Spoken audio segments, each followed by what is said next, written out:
Hello, നമ്മുടെ പറമ്പിലുള്ളൊരു നാടൻ പ്ലാവ് ആദ്യമായിട്ട് കായ്ച്ച് അതിൽ 3 ചക്കയൊക്കെ ഉണ്ടായിട്ട്. അപ്പോൾ ജോജിച്ചേട്ടൻ ചക്ക ഇടാൻ കയറിയിട്ടുണ്ട്. അപ്പോൾ ആദ്യമായിട്ടുണ്ടായ ചക്കയല്ലേ, കുറച്ച് വറുത്ത് നോക്കാമെന്നൊക്കെ വിചാരിച്ചു. ചക്ക മുറിച്ച് കഴിഞ്ഞപ്പോൾ അമ്മ പറഞ്ഞു ഇത് വറക്കാനൊക്കെ പറ്റിയ ചക്കയാണെന്ന് തോന്നുന്നുണ്ടെന്ന്. അപ്പോൾ നല്ല രസമുണ്ടായിരുന്നു കേട്ടോ വറുത്തതൊക്കെ.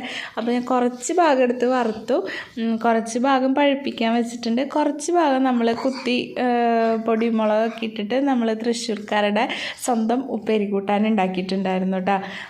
അപ്പോൾ അതിന് കോമ്പിനേഷനായിട്ട് എടുത്തത് ഞാൻ ചക്ക ഉപ്പേരി കൂട്ടാനും ചിക്കൻ റോസ്റ്റും ചാള വറ്റിച്ചതായിരുന്നു. അടിപൊളി ടേസ്റ്റായിരുന്നു കേട്ടോ, അടിപൊളി കോമ്പിനേഷനായിരുന്നു. അപ്പോൾ ഈ ആമിക്കുട്ടിക്ക് ചക്ക വറുത്തതൊക്കെ വെച്ച് കൊടുത്തിട്ടുണ്ട്. ചൂടില്ലേ? ചൂടാന്ന് മമ്മി പറഞ്ഞില്ലേ? ചക്ക വെട്ടിപ്പറിച്ചൊക്കെ കൊടുത്തപ്പോൾ അമ്മ അത് എനിക്ക് അരിഞ്ഞൊക്കെ തന്നു. അത് കാരണം പണി കുറച്ച് ലാഭമായി കിട്ടി. അപ്പോൾ ഇത്രയേ ഉള്ളൂ കേട്ടോ ഇന്നത്തെ വീഡിയോ.